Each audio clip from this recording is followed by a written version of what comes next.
Last time మిమ్మల్ని teaser తర్వాత మీరు క్వశ్చన్ అడిగారు. ఇప్పుడు రామ్ చరణ్ గారు గ్లోబల్ స్టార్, ఈ సినిమా ఎంతవరకు పాన్ ఇండియాలో కానీ మిగతా మార్కెట్స్లో కానీ ఎంతవరకు వర్క్ అయ్యేది అంటే మీరు అందరూ ఇప్పుడే టీజర్ రిలీజ్ అయింది కాబట్టి ఇంకా చూడాలి ముందు అన్నారు. ఇప్పుడు ఆల్మోస్ట్ 2 రోజులు 3 రోజుల్లో వచ్చేసింది రిలీజ్. ఏమనుకుంటారు అదర్ మార్కెట్స్లో మీ ఎక్స్పెక్టేషన్స్ ఏంటి first pan India cinema? Yeah, everywhere reach అవుతుంది అంటే ఏ రేంజ్లో రీచ్ అవుద్ది అనేది ఇప్పుడు తెలుగు స్టేట్స్ మన తెలుగు వాళ్ళు ఉన్న దగ్గర అయితే is going to is extraordinary నా ఫీలింగ్. ఇప్పుడు అదర్ లాంగ్వేజ్లోకి వెళ్తున్నప్పుడు వాళ్ళు సినిమాని ఎలా చూస్తున్నారు, ఎలా ఓన్ చేసుకుంటున్నారు అనే దాని మీద డిపెండ్ అయి ఉంటుంది.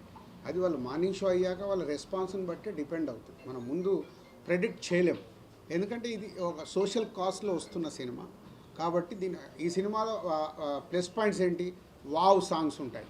సో ఆల్ లాంగ్వేజ్ ప్రేక్షకులకు నచ్చేది wow songs. Hero villain tit for tat, ఇవాళ నార్త్లో చూస్తే hero villain tit for tat వాళ్ళు బాగా ఎంజాయ్ చేస్తారు. So hero villain tit for ట్యాట్లు ఉన్నాయి. అలాగే సౌత్కి వస్తే మన సోల్ ఏదైతే సోల్ ఉందో సౌత్లో అందరికీ రీచ్ అవుతుంది. I'm expecting this film will reach everywhere. But ఏ రేంజ్లో ఎక్కడ ఎలా రీచ్ అవుతుంది అనేది ఇప్పుడే మనం చెప్పలేం. యా, అపాయింట్మెంట్ అడిగాను, ఎప్పుడు పిలిచినా వెళ్ళి కలిసి రావాలి. నిన్న అంటే పవన్ కళ్యాణ్ గారు మాట్లాడుతూ టికెట్ల రేట్లు హైక్ ఇవ్వడం వల్ల గవర్నమెంట్ కూడా ఆదాయం వస్తుంది కదా, అది అందుకే మేము ఇస్తున్నామని ఒక మాట. యా, అంటే చాలామంది అది ఆలోచించాల్సిన, కళ్యాణ్ గారు చెప్పిన పాయింట్లో ఒక వాల్యూ ఉంది.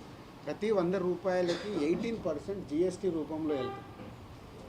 జిఎస్టీలో 9% స్టేట్కి వెళ్తుంది, 9% సెంట్రల్కి వెళ్తుంది. అంటే మనము సినిమా ద్వారా వచ్చేది మళ్ళీ గవర్నమెంట్కి వెళ్ళి గవర్నమెంట్ ద్వారా పర్సంటేజ్ అది ఉపయోగపడేది.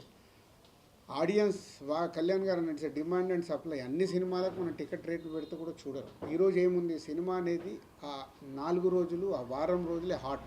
ఒకప్పుడు మన సినిమా సిల్వర్ జూబ్లీలు 175 డేస్లో ఆడేటి, ఇప్పుడంతా ఫాస్ట్ ఫుడ్ లాగా 1 వీక్ 10 డేస్లో క్లోజ్ అయిపోతుంది.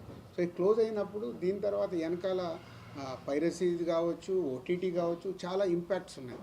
సో ఒక బిగ్ ఫిలిం ఇలా భారీ బడ్జెట్తో సినిమా తీయాలన్నప్పుడు తప్పకుండా గవర్నమెంట్స్ సపోర్ట్ కావాలి. ముందు నుంచి గవర్నమెంట్ సపోర్ట్ చేస్తూనే ఉన్నాయి, వీటికి ఎప్పుడు గవర్నమెంట్ సపోర్ట్ కావాలి. టికెట్ ప్రైస్ పెంచడం వల్ల సినిమా మీద ఎలాంటి ఎఫెక్ట్ చూపిస్తుంది? ఎందుకంటే తక్కువ రేట్ ఉంటే ప్రేక్షకులు మరోసారి చూసే అవకాశం ఉంటుంది, కానీ ఎక్కువ ధర పెంచడం వల్ల రిపీట్ ఆడియన్స్ రాకపోవడం, థియేటర్లు ఖాళీ కనిపించడం అనేది సినిమా మీద ఎలాంటి. సో అందుకే ఎప్పుడు 1 వీక్ 10 డేస్ టికెట్ రేట్లు పెంచితే అప్పుడు చూడాల్సిన ఆడియన్స్ అప్పుడు చూస్తారు. సినిమా సక్సెస్ అయినప్పుడు ఆటోమేటిక్గా 2nd week 3rd week normal రేట్లలో చూస్తారు. సాక్షిగా చెప్పారు టికెట్లు నేను సీఎంగా ఉండగా పెంచేది లేదని, అలాంటి ఆయన దగ్గరికి మళ్ళీ మీరు ప్రతిపాదన తీసుకెళ్తారంటారు, దీన్ని ఎట్లా చూడాలంటారు? సేమ్ టైం సీఎం గారు మొన్న కానీ అక్కడ మీరు మీటింగ్ సీఎం గారు స్పీచ్ మొత్తం చూస్తే తెలుస్తుంది. మీకు ఏం కావాలన్నా తీసుకోండి, మీరు అది తీసుకోండి, ఇది తీసుకోండి, ఆయన స్పీచ్ చూడండి. మేము ఇండస్ట్రీకి అగనిస్ట్ కాదు, అన్నీ ఇస్తాము, కానీ ఇలాంటి ఇన్సిడెంట్లు జరిగి మాకు ఇలా జరగకూడదు, జరిగింది కాబట్టి ఫర్దర్గా నేను ఇలాంటి నిర్ణయం తీసుకుంటున్నాను అని చెప్పారు. సో అన్నీ ఇస్తానని కూడా చెప్పారు. నేను ఆశతో ఉన్నాను. ఆయన స్పీచ్ మీరు ఒకసారి రివైండ్ చేసుకొని చూడండి అసెంబ్లీది. నేను 10 సార్లు చూశాను. అన్నీ ఇస్తాను అంటున్నారు, మీరు అన్నీ తీసుకోండి అంటున్నారు. ఇప్పుడు అడగలేదనుకో ఆకలి అవుతుందని అమ్మ కూడా అన్నం పెట్టదుగా. ఐ వాంట్ ప్రొడ్యూసర్గా ఆ స్టేట్లో వచ్చింది, మీరు మాకు కోఆపరేట్ చేస్తే బాగుంటుందని అడుగుతాను. తర్వాత ఆయన నిర్ణయం ఫైనల్.